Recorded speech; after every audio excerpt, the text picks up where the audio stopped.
Mashiach. Alors, j'aimerais aujourd'hui parler d'un sujet qui, qui, je pense, j'espère, éclairera de nombreuses personnes. Ça concerne le mariage. Alors, que ça attire ou pas les âmes, c'est pas le souci. Le truc, c'est que nombreux aiment ce sujet. Mais c'est pas fait pour plaire, c'est vraiment fait vraiment pour éclairer certaines âmes. Vraiment, il y a des profondeurs en fait qu'on ne dit pas. Et voilà, donc j'ai vraiment hésité avant de le partager. Je dis honnêtement, j'ai vraiment hésité. Voilà. Donc voilà, on va donc parler du mariage, pas de la conséquence du mariage, non, mais enfin entre guillemets, il y a de ceci, mais voilà, vous allez comprendre. Voilà. On va aller dans l'hébreu, on va aller un peu dans les profondeurs de l'hébreu. Toute la gloire pour Yehoshua Mashiach, vraiment toute la gloire lui revient. Donc Bereshit, commencement, origine, chapitre 2. On va vraiment rester sur le chapitre 2, verset 23. Mais on va aller un peu également dans les premiers versets également, du premier chapitre également. Vous allez voir, il y a des choses qui vont peut-être éclairer certains. Voilà, alléluia. Donc, Bereshit, Genèse chapitre 2, verset 23. Alors, l'être humain dit, celle-ci pour le coup est l'os de mes os et la chair de ma chair. On l'appellera femme parce qu'elle a été prise de l'homme. C'est pourquoi l'homme quittera son père et sa mère et se joindra à sa femme, et ils deviendront une seule chair. L'être humain et sa femme étaient tous les deux nus, et ils n'en avaient pas honte. Voilà. Nombreux malheureusement vont courir chercher le mariage. Voilà. C'est une énorme erreur. C'est une énorme erreur. Le mariage, bien aimé, c'est pas n'importe quoi le mariage. Bien aimé, on ne rigole pas. Non seulement avec l'âme avec laquelle on se marie, mais avec sa propre âme également. Voilà. Ne négligez pas votre âme, ni l'âme avec laquelle vous allez vous marier, parce que c'est pour la vie. Voilà. Vous allez comprendre vraiment les conséquences. Et vous allez comprendre également l'engagement. Voilà. Alors, dans l'hébreu, vous allez comprendre. Dans l'hébreu, lorsque le Seigneur utilise au verset 24, il dit, c'est pourquoi l'homme quittera son père et sa mère pour se joindre à sa femme. Alors, le mot père et mère. Alors, lorsque l'hébreu utilise le mot père et mère, le mot qui précède chacune, donc père et mère, le mot qui les précède, c'est et. Et s'écrit Aleph Tav, s'écrit avec la lettre Aleph et Tav. Et c'est de là donc que je vais devoir aller donc dans le premier verset du premier chapitre de la Genèse dès le commencement. Vous allez comprendre l'importance. Voilà, lorsqu'on quitte le père et la mère, c'est pas pour rien. Il y a vraiment quelque chose qui se passe. Le commencement dit Bereshit bara Elohim et Shamaim et Eret. Voilà. Alors le mot et, donc Bereshit bara Elohim, donc commencement créa Elohim. Donc voilà. Donc il y a le mot et Shamaim, donc créa les cieux et la terre. Voilà. Et le mot et, il s'écrit Aleph Tav. C'est-à-dire que c'est le Shamaim et Shamaim. Voilà. Commencement, Elohim créa le ciel et la terre. Le mot Shamaim, donc c'est le ciel, et le mot Ered, c'est terre. Et ce qui précède l'un et l'autre, le mot ciel et terre, c'est le mot et. Voilà. Donc, qui s'écrit également Aleph Tav. Alors, il faut savoir que l'Aleph et le Tav, Aleph Tav, c'est l'équivalent grec de Alpha et Oméga. Je pense que tout chrétien sait que l'Alpha et l'Oméga, c'est Yehoshua, c'est Jésus-Christ. Voilà, et bien c'est l'équivalent. Alpha et Oméga, première lettre de l'alphabet grec. Alpha, première lettre de l'alphabet grec. Oméga, dernière lettre de l'alphabet grec, commencement et fin. Et bien Aleph, c'est la première lettre de l'alphabet hébraïque et le Tav est la dernière lettre de l'alphabet hébraïque. Donc lorsqu'il débute, il crée le ciel et la terre. Donc Aleph Tav, c'est une marque. tout simplement. Et d'ailleurs, lorsque vous allez regarder sur l'essence, l'Aleph et le Tav, c'est un signe direct qui définit un objet. Voilà, ça définit, c'est une marque. En fait, l'Aleph et le Tav sont une marque. Voilà. Et donc, lorsqu'il a créé le ciel et la terre, il a marqué. Il a marqué le ciel et marqué la terre. Ce sont des choses qu'on ne peut pas retirer comme ça. Il n'y a que le Créateur lui-même qui peut les retirer. Il en est de même lorsqu'il a créé le jour et la nuit. Voilà. Dans l'hébreu, ce qui précède jour, c'est pareil, c'est la même lettre, donc c'est le et, Aleph Tav. La nuit également. Voilà, Aleph Tav. Voilà, c'est une marque qu'on ne peut pas retirer. Voilà. Et je crois que c'est dans le livre du prophète Jérémie, lorsqu'il dit si vous pouvez retirer le jour et la nuit, la trajectoire du jour et de la nuit, etc., etc. Je ne sais plus c'est quoi le passage exactement. Alors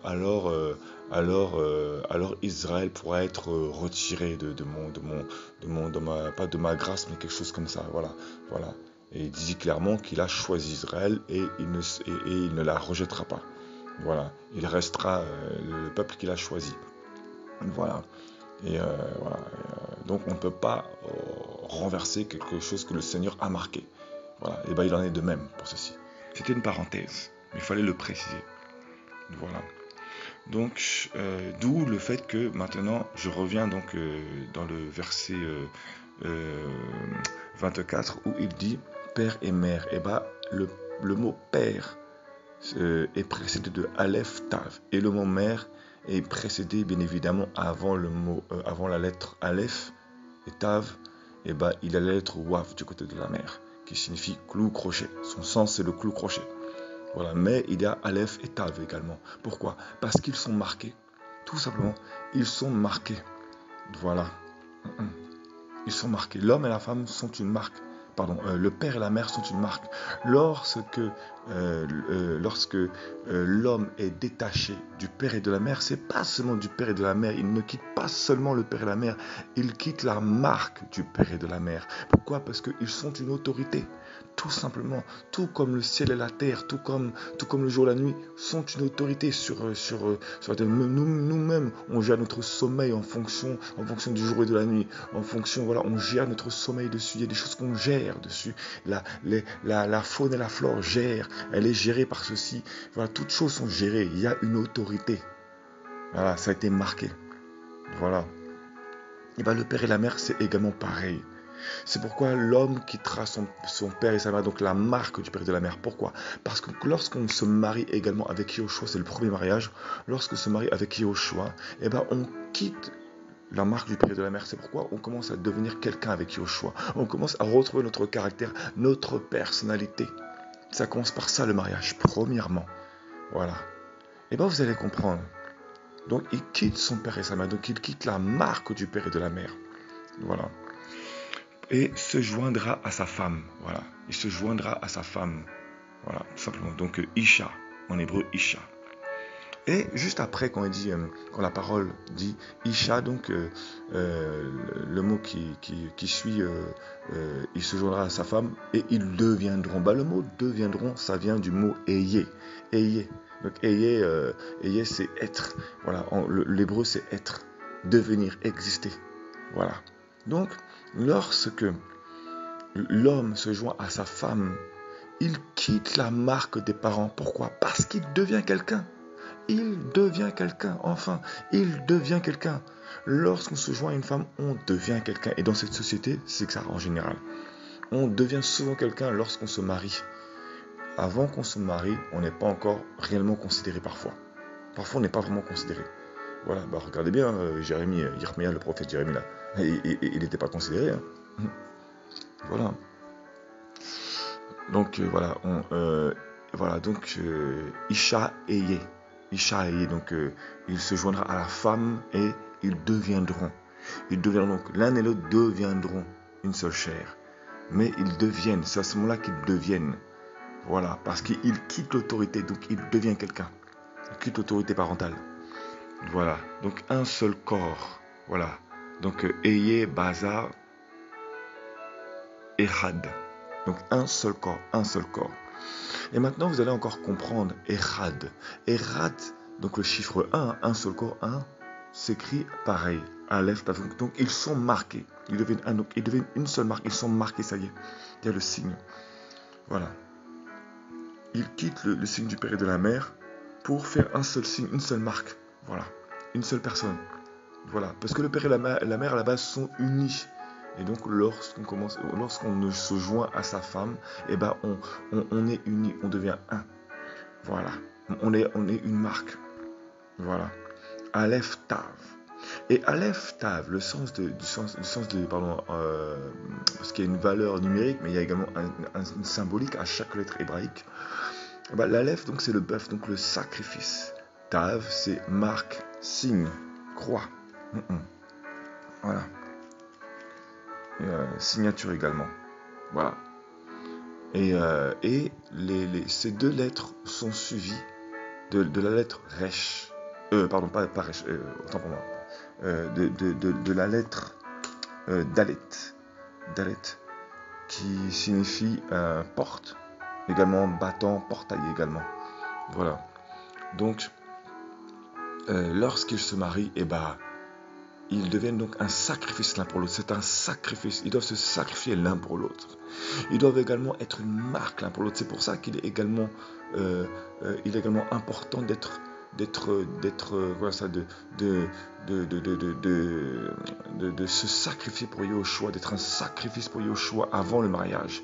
Parce qu'on est marié avec Yahushua, il est important de montrer à Yahushua qu'on est un sacrifice, que notre vie est un sacrifice pour lui. On est tous concernés, hein, moi le premier. Voilà. Et donc le mariage commence avec notre alliance avec lui. Voilà. Et voilà. Donc on porte la charge du sacrifice, la charge du nom de Yahushua. La charge, bien aimé, le nom de Yahushua, c'est une charge, hein, c'est pas n'importe quoi. Porter la croix, c'est pas n'importe quoi. Voilà. Et vraiment, c'est un sacrifice. Vraiment, c'est la déchirure de soi-même. Vraiment, c'est la déchirure de notre chair. Voilà. Et même la chair peut même être exposée. Voilà, jusqu'à temps qu'on reconnaisse l'humilité, qu'on commence à comprendre l'humilité. Voilà. Ça commence par ça le mariage, avec le Seigneur premièrement. Voilà. Donc dans le mariage avec la femme, c'est la même chose. Voilà. On est une marque l'un pour l'autre. On est un signe l'un pour l'autre. Parce que lorsque la personne va mal, tu dois savoir la relever. Tu dois ne pas savoir, tu dois savoir ne pas parler. Être à l'écoute, l'observer pour savoir comment lui parler. C'est ça. Yahushua, parfois, tu n'as même pas besoin de lui parler, de dire tais-toi, juste écoute. Et il va te parler. Son comportement va te parler. Yahushua, parfois, ne va même pas parler. Tu vas juste l'observer. Et bien avec la femme, parfois, c'est pareil. Il faut savoir ne pas parler, être à l'écoute. Et je parle la femme, je parle également l'homme. Hein. Je veux dire, la femme doit être également à l'écoute de l'homme. Voilà. Voilà. Et donc la lettre ensuite qui suit, donc c'est le Dalet. Dalet, donc je disais, donc c'est la porte, portail, battant. Donc en fait, Yahushua est la porte. C'est Yahushua la porte. La porte, c'est également un accès. On doit laisser la porte fermée. Voilà, on doit laisser la porte fermée. Mais c'est aussi au moment du mariage, souvent que les portes s'ouvrent, souvent. Voilà. Le Seigneur ouvre les portes bien souvent. Mais parfois aussi, il faut savoir garder la porte fermée. Voilà, pourquoi? Parce qu'on a notre marque maintenant. Et il faut savoir garder la porte fermée. Il ne faut pas laisser la porte ouverte à n'importe qui. Tout simplement, la vie de famille, c'est pas n'importe quoi. Ce message parle à des gens qui peuvent être célibataires, mais également à des gens mariés. Parce que nombreux, malheureusement, vous allez comprendre un peu l'importance de ce message. Gloire au choix. Voilà. Donc, on quitte la marque parentale pour recevoir notre marque. Et il y en a beaucoup, ils n'ont pas encore compris une chose. Ils n'ont pas compris qu'ils quittent la marque parentale pour recevoir une marque. Pourquoi? Parce que tu dois fermer la porte. Tu dois quitter la marque parentale. C'est pas pour retourner en Égypte. Tu connais pas les esprits qui sont dans ta famille parfois. Et lorsque il va arriver des choses bizarres dans vos familles, après, vous allez parler à vos familles de tout et n'importe quoi concernant vos disputes, etc., etc. Et vous allez ensuite vous étonner d'avoir des problèmes dans votre couple. vous ne savez pas quel type d'esprit il est dans vos familles. Vous avez quitté la marque parentale pour faire une seule et même marque avec Yoshua, et vous ouvrez les portes alors que vous avez la porte du Seigneur avec vous. Ah non, faut arrêter aussi, quoi. Voilà. Donc ensuite, verset 25. Verset 25 dit Ayez Shenaïm. Donc soyez deux à hommes nus. Donc soyez deux nus, hommes, femmes. Soyez tous les deux nus. Voilà. Donc la parole, nous, en général, dit l'être humain et la femme étaient tous les deux nus et n'en avaient pas honte. Mais la version hébreu dit soyez nus tous les deux. Soyez tous les deux nus, hommes, femmes. Et n'ayez pas honte. En gros, c'est un ordre. Soyez nus. Et le mot ayez dans ce passage, c'est le même mot. Hein, quand il dit l'homme et la femme deviendront. Le mot devenir, c'est ayez, pareil. Et bah, le mot soyez, l'homme et la femme étaient. C'est comment ça, dans l'hébreu, on ne parle pas du passé en général, on parle du présent et du futur. Donc c'est-à-dire en gros, soyez, c'est un ordre, c'est un avertissement, soyez comme ça. Je vous préviens, soyez comme ça. Donc soyez nus.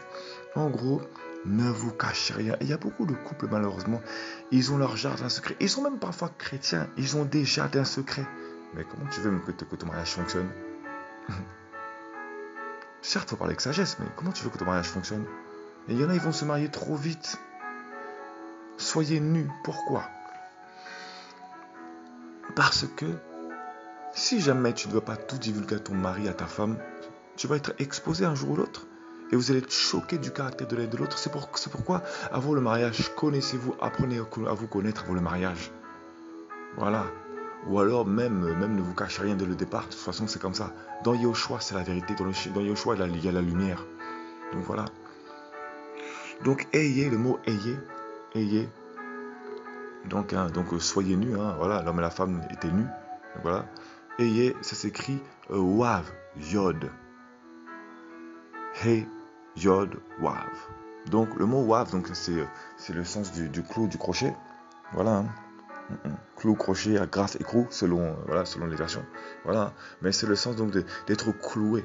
Lorsque tu es joint avec ta femme, vu que tu es un sacrifice, vu que tu as une charge, un fardeau à porter, tu dois être une marque, un signe pour elle, ou même la femme également, pardon.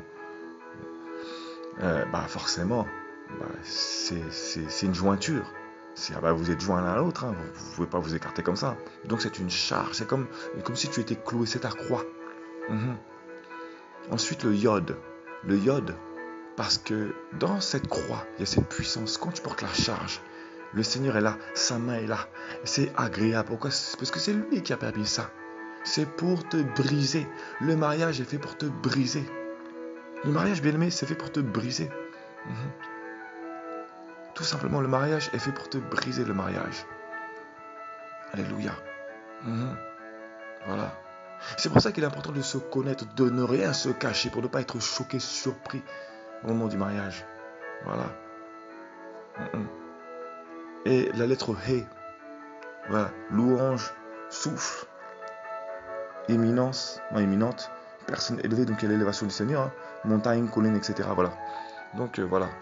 Bon, moi, sur ce que j'ai, c'est louange, souffle, donc au travers du mariage, au milieu, au travers des épreuves, parce que ça commence par Wav, Yod, ensuite il y a la lettre He, et ensuite il y a encore le Yod et le Wav. Donc, du début du mariage jusqu'à la fin du mariage, c'est-à-dire jusqu'à la mort, il y aura des épreuves, ce sera un fardeau, toujours une charge, mais c'est au milieu de cette charge, au milieu de cette croix, au milieu de ce fardeau, il y a la main du Seigneur. Pourquoi? Parce que c'est lui agréable, c'est lui qui a agréé. Et il y aura son louange, son souffle. Il sera là, il louera lui-même votre couple, parce que vous êtes sincères. Il dit, soyez nus. Si vous êtes nus, si vous demeurez dans la nudité, c'est-à-dire clair, clair, transparent l'un et l'autre, ça marchera. Voilà. Alléluia. Voilà. Soyez nus l'un et l'autre. Voilà. Et maintenant, j'aimerais vraiment donner également quelque chose pour l'homme et la femme. Voilà. Gloire à Yoshua, vraiment béni soit le Seigneur. Alléluia. Ça va fortifier aussi les âmes, les femmes, pardon, les sœurs en question. Le mot Isha, quand il dit l'homme quittera donc la marque du père et de la mère, je garde ceci, la marque du père et de la mère, afin que les âmes restent vraiment accrochées sur le fait que c'est pas seulement le père et la mère, mais que c'est également la marque, pour que les âmes prennent conscience que c'est pas seulement le père et la mère, mais que c'est la marque du père et de la mère, l'autorité, parce que tu deviens également une autorité toi aussi. Voilà. Voilà. On est dans un monde malheureusement, juste avant de continuer ce que j'allais dire, on est dans un monde malheureusement où tant que l'homme n'est pas marié, il reste encore, on va dire, un enfant aux yeux des hommes. Parce que tout est lié à l'image. Tant que l'homme n'est pas marié, souvent, bien souvent malheureusement, aux yeux des hommes, il restera comme pas comme irresponsable, mais on ne l'écoutera pas forcément. Parce que, aux yeux des hommes, il n'a pas ce qu'on attend. Voilà, devant les hommes de cette génération, de notre époque, plus on avance et plus il faut une image. Et c'est ça malheureusement. Et vous verrez qu'en général, soit il faut être assujetti à quelqu'un d'assez réputé pour qu'on nous écoute. Il faut qu'on soit vu comme quelqu'un de sage, etc., etc. Hein. L'image de l'humilité, pardon. Ou alors soit qu'il faut qu'on soit marié, etc., etc. Alors oui, la Bible nous dit vraiment d'être marié à une seule femme, d'être un exemple, ça c'est clair, il faut avoir le fruit. Mais comment dire ça, il y en a malheureusement, ils se faufilent, ils agissent avec subtilité et ils sont pieds d'hommes qui sont réputés et ils donnent une image pour avoir l'élévation malheureusement. Et voilà. Bon, de toute façon, il n'y a rien de caché qui doit rester révélé de toute façon, donc qui ne soit pas révélé. Donc maintenant, je vais aller dans je vais retourner sur ce passage. Donc l'homme qui trace la marque du père et de la mère, la marque du père et de la marque de la mère, se joindra à sa femme, donc Isha, en hébreu Isha. Et le mot Isha, le Seigneur m'a vraiment fait grâce de voir quelque chose. C'est que le mot Isha s'écrit pas exactement comme le mot Bereshit, mais il y a une grande similitude avec l'écriture, avec l'écriture du mot Bereshit en hébreu, le Bereshit du commencement. Le mot commencement, au premier verset du chapitre 1, bien évidemment, il s'écrit Bet, Resh, Aleph, Shin, Yod et Tav. Et le mot Isha, il s'écrit Bet, Aleph, Shin, Tav, Wav. Donc vous voyez la similitude. La seule différence, c'est que la femme, dans le Bereshit, il y a le Bet, voilà. Ensuite, la seconde lettre, c'est le Resh qui signifie la tête, alors que la femme ne l'a pas. Juste après le Bet chez la femme, c'est l'Aleph. Bereshit, c'est Bet, Resh, donc la tête, ce qui prouve que la femme n'est pas la tête. Voilà. Et ensuite, c'est Aleph. Voilà. Ce qui suit la lettre Aleph, dans Bereshit, il y a Shin, Yod. Ce qui suit la lettre Aleph chez la femme, c'est Shin et ensuite ça passe directement à Tav. Alors que entre le Shin et le Tav, dans Bereshit, il y a le Yod. Et le Yod, ça signifie également main, puissance. Voilà. La femme ne l'a pas. C'est-à-dire qu'elle n'a pas reçu cette autorité. Elle n'est pas la tête et elle n'est pas l'autorité. Voilà. Et donc dans la lettre hébraïque, on peut voir ceci. Voilà, donc on voit tout de même qu'il y a une similitude avec le commencement, le Bereshit, l'origine. Et on sait que l'origine, le Bereshit, la source, c'est le commencement, c'est Yehoshua, c'est Jésus-Christ. Donc on peut prendre conscience donc qu'au travers du fait que l'homme se joint à la femme Isha, en hébreu, il devient un seul corps. Donc là, il devient quelqu'un. Vous allez comprendre encore, c'est pas la fin. Non, pardon. Non, le Seigneur vraiment est fort. Ça va vraiment éclairer nombreux. J'espère. Gloire à Yeshua. Vraiment, toute la gloire soit dans son nom. Alléluia. Béni soit le Seigneur vraiment. La femme n'est pas n'importe qui. Et l'homme doit faire vraiment attention à comment il identifie la femme. Ne pas courir derrière une femme pour son physique ou autre. J'en passe. Faites attention. Soyez prudents. Voilà. Prenez votre temps. Donc la femme, elle, vous allez voir qu'elle est vraiment le commencement d'une nouvelle vie avec avec l'homme. Vous allez voir, elle est vraiment l'origine. Parce que, parce que, euh, voilà, le mot Isha s'écrit, comme j'ai dit tout à l'heure, à part la lettre Resh que Bereshit a et la lettre Yod que Bereshit a également, et bah, mis à part ces deux lettres, le mot Isha s'écrit pratiquement exactement la même chose, sauf que le mot Isha se termine par la lettre Wav. Voilà, et Bereshit ne se termine pas comme ça. La lettre Bereshit, le mot Bereshit, bien évidemment, je parle de Bereshit au commencement, dès le premier verset, hein, voilà, du livre, hein, voilà, de la Genèse. Le premier mot qui commence, voilà, il ne finit pas par la lettre Wav. Et le mot Isha finit par la lettre Wav. Voilà, voilà. Alléluia. Donc, elle est le commencement de l'autorité, donc de la nouvelle vie avec l'homme. Elle n'est pas n'importe qui. Voilà, elle est comme cette origine du commencement d'une vie avec l'homme. Voilà, tout simplement. Donc la femme n'est pas n'importe qui. Voilà.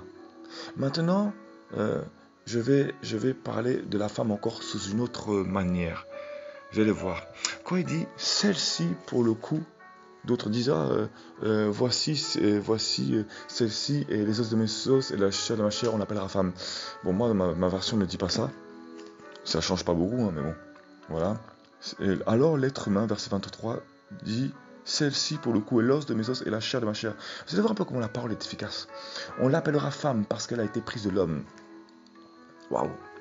Alors, le mot celle-ci, dans ce passage, il se dit, Saint-Esprit, voilà, il se dit,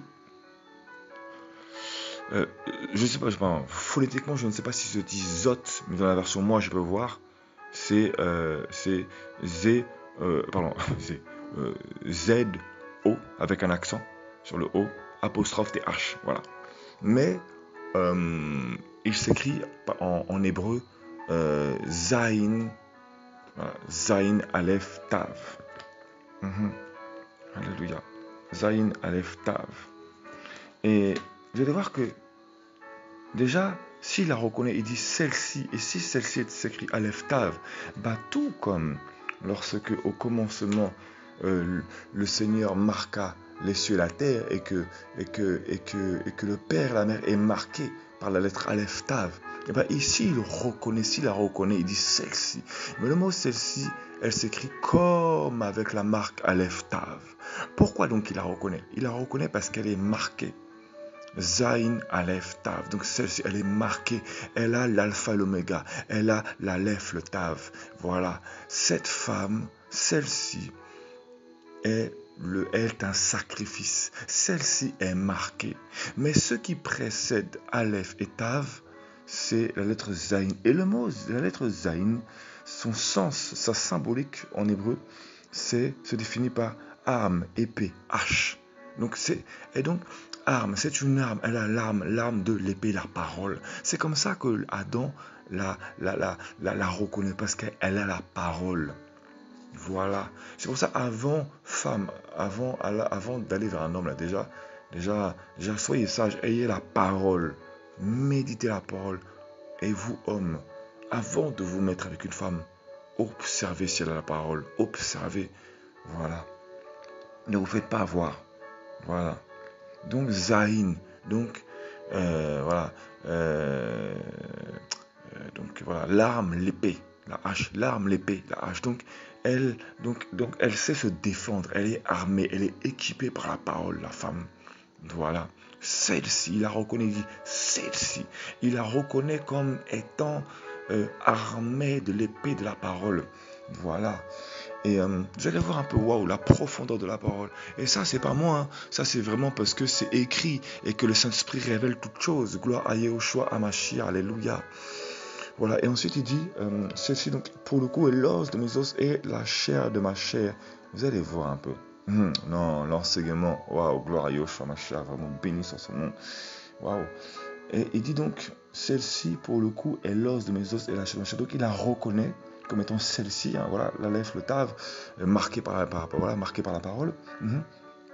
Et on l'appellera femme parce qu'elle a été prise de l'homme. Alors je ne sais pas si ça vient de l'appeler, dans le sens que c'est elle, donc l'appeler elle, voilà. Ou alors si c'est, on l'appellera femme parce qu'elle a été prise de l'homme, parce qu'on définit une personne, donc la personne, on la définit elle. Voilà, je ne sais pas si c'est le L apostrophe du l'appeler, elle, ou alors si c'est on l'appellera femme parce qu'elle a été prise, mais en tout cas on définit une personne. Voilà, voilà. Le Seigneur m'a permis de discerner ça. Donc maintenant, voilà, je n'ai pas cette connaissance hébraïque, mais je le transmets pour que certaines âmes puissent être éclairées. Donc, ce mot-là, pour définir la femme encore, une fois de plus, dans ce même verset, hein, 23, dans ce même verset, et pour définir la femme, je pense que c'est le mot elle, je pense, qui est défini là-dedans. Bref, voilà. C'est toujours Aleph Tav avec la marque, toujours avec le Zayin. Sauf que cette fois-ci, Aleph Tav est précédé de Zayin. Le Zayin lui-même est précédé par la lettre Lamed. Et vous allez... Oh, pardon. Vous allez voir. La lettre Lamed, son sens hébraïque, oui, voilà, son sens, sa symbolique, c'est bâton, fouet, aiguillon, étude. Vous allez voir un peu l'importance de la femme. Et la femme, vraiment, femme, sœur, vraiment, ou qui que soit maman, ou je ne sais pas. Non, considère qui tu es en Yoshua. Considère qui tu es dans le mariage. Tu n'es pas n'importe qui, mais aussi, sache aussi tenir ta place. Sache aussi être à ta place également. Voilà. Bâton, fouet, aiguillon, étude. Pourquoi? Parce que la femme, elle a l'épée. Voilà. Hein. Lamed, Zayin, Aleph Tav. Donc elle est marquée. Elle a l'épée de la parole. Donc elle a le bâton. Le bâton, c'est quoi le bâton? Il faut savoir que dans le couple, lorsqu'on a une famille, on est tous un troupeau. On est tous un troupeau. Dans une famille, on est tous un troupeau. On est tous des brebis dans une famille. C'est pas parce que l'homme a l'autorité, que l'homme a reçu l'autorité, que ça veut forcément dire qu'il est au-dessus de la femme, qu'il est devant l'homme, devant le Seigneur. Oui, parce que la femme a péché à cause de ça. Mais faut arrêter les histoires de machisme, quoi. Voilà.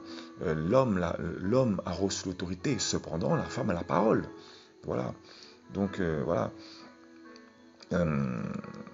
Voilà. Donc la femme. Voilà, chacun est une brebis. Autant l'homme que la femme sont des brebis.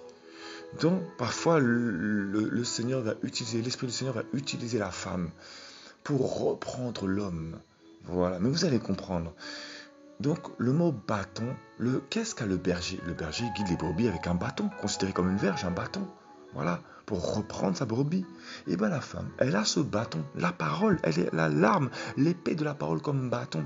Voilà, donc bâton et fouet. Pourquoi? Parce que parfois, sa parole sera comme un fouet pour l'homme. Voilà pourquoi l'homme doit être également un sacrifice également. Il doit savoir parfois garder silence et savoir être à l'écoute également de sa femme également. Voilà. L'homme aussi doit savoir être humble également. C'est pas donné qu'à la femme. Voilà. La femme a l'autorité du père, mais elle n'a pas l'autorité, elle doit être soumise. Elle n'a pas reçu, elle n'est pas la tête. Elle n'a pas reçu la puissance de l'autorité. Cependant, elle peut reprendre le mari avec amour, douceur, bien évidemment. Et vous allez comprendre encore. Voilà, donc sa parole elle peut être comme un fouet, sa parole. Voilà, elle doit le reprendre. Voilà, on est un berger l'un pour l'autre. On est là pour se paître les uns les autres. Voilà, voilà, tout simplement. Donc bâton, fouet et aiguillon.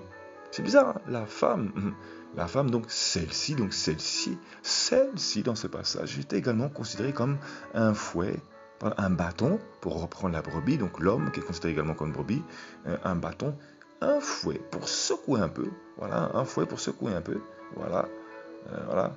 Faut pas oublier hein, que les fouets, là, le fouet par lequel a été flageolé le Seigneur Yoshua, c'était par des bourreaux qui connaissaient très bien les parties les plus sensibles du corps humain pour flageoler le Seigneur. Hein. Donc voilà, hein. La femme va être également un fouet. Parce que la femme, c'est pour ça que l'homme doit aussi apprendre l'humilité. On est tous concernés. L'homme doit apprendre l'humilité, c'est très important. Voilà, parce que la femme, elle a l'épée, mais la femme, avec l'épée, elle peut aussi tuer l'homme. Elle peut aussi le blesser. Pour ça, je dis que l'homme peut reconnaître, l'homme, celle-ci, il va la reconnaître parce il va la reconnaître parce qu'elle a l'épée.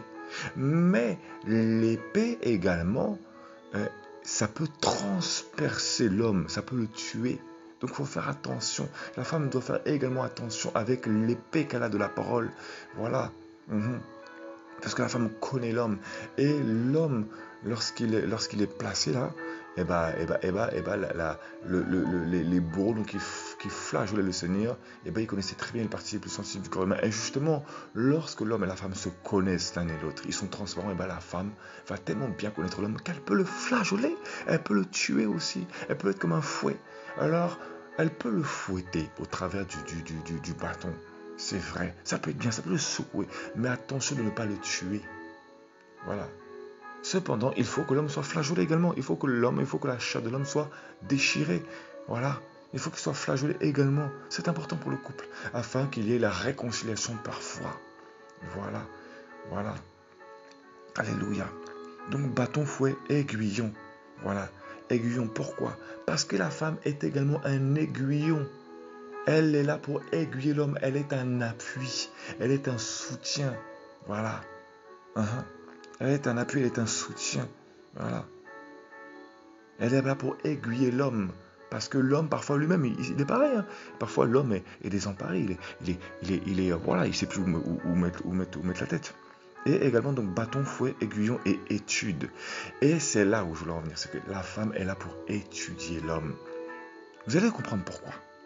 Tout simplement parce qu'elle est là pour étudier l'homme. Pourquoi? Parce que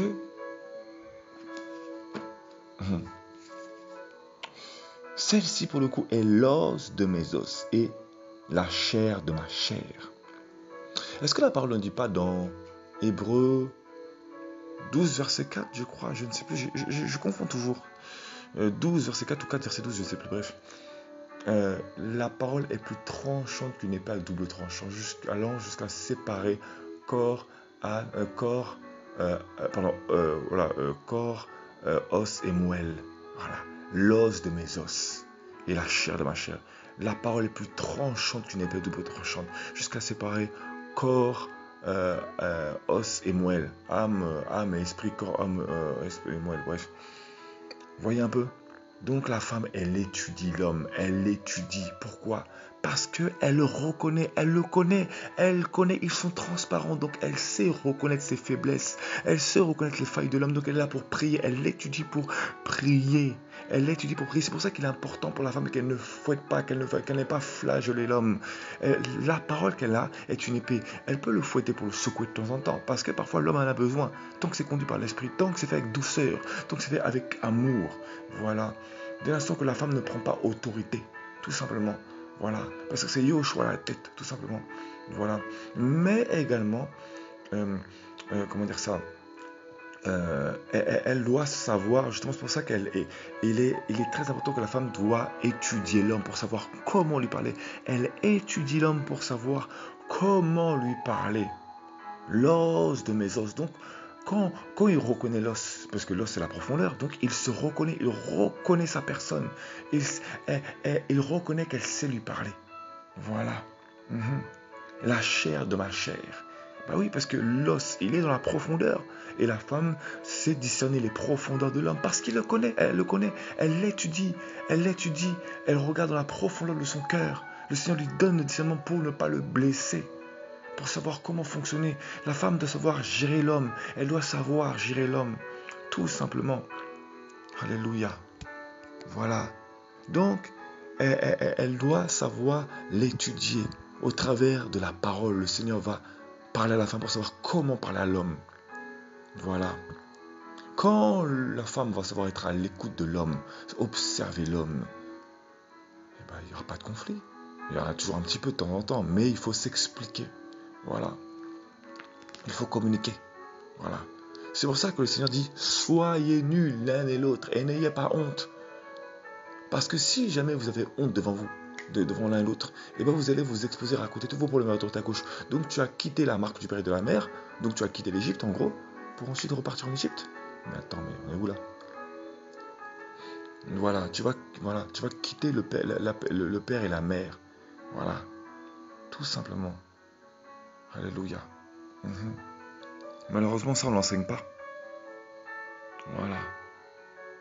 Vraiment, la femme n'est pas n'importe qui. La femme, elle est le commencement d'une nouvelle vie avec l'homme.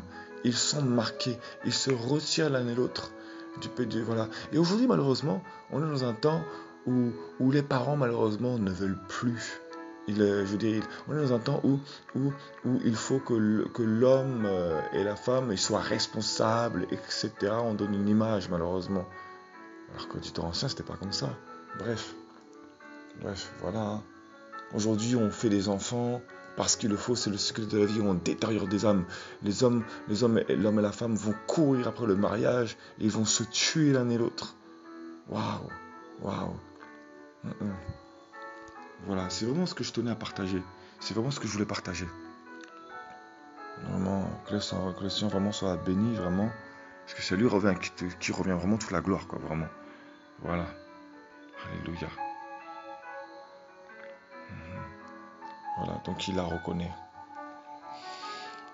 Je pense que voilà, et on est vraiment dans une génération aujourd'hui où voilà, on fait des enfants, on n'a plus le temps pour les enfants, l'homme et la femme n'ont plus le temps, voilà, et tout est lié vraiment à l'image que l'on donne, les hommes vont se cacher l'un à l'autre, etc.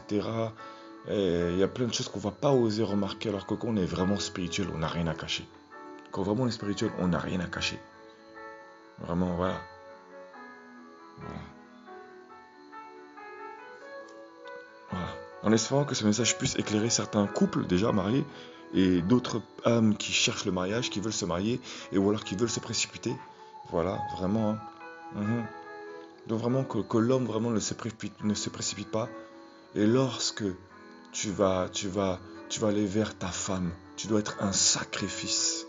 Tu dois être un sacrifice. Tu dois être une marque, un signe. Il est important que l'homme et la femme aient une intimité avec le Seigneur. Voilà. Le Seigneur fera lui-même. N'ouvrez pas les portes. Lorsque vous avez quitté le cocon familial, ce n'est pas pour rapporter tous vos soucis. Parce que lorsque vous avez la porte, lorsque vous faites un seul corps, Aleph, Tav et Dalet, Dalet, comme je dis, c'est la porte. Et bien, le Seigneur a mis une porte entre vous. Genre une porte dans votre famille. Ce n'est pas pour l'ouvrir aux autres. Vous avez fermé la porte du cocon familial pour ouvrir une porte de votre vie. Ce n'est pas pour ouvrir une autre porte à la famille. Vous ne savez pas ce qui se passe dans votre famille. Ne dites pas à vos familles ce qui se passe. Vous ne savez pas ce qui peut se passer. Voilà. Donc vraiment que la femme vraiment soit dans le silence, qu'elle étudie son homme. Parlez les uns avec les autres. Et le Seigneur fera. Alléluia. Gloire à Yeshua. Voilà. Béni soit le Seigneur.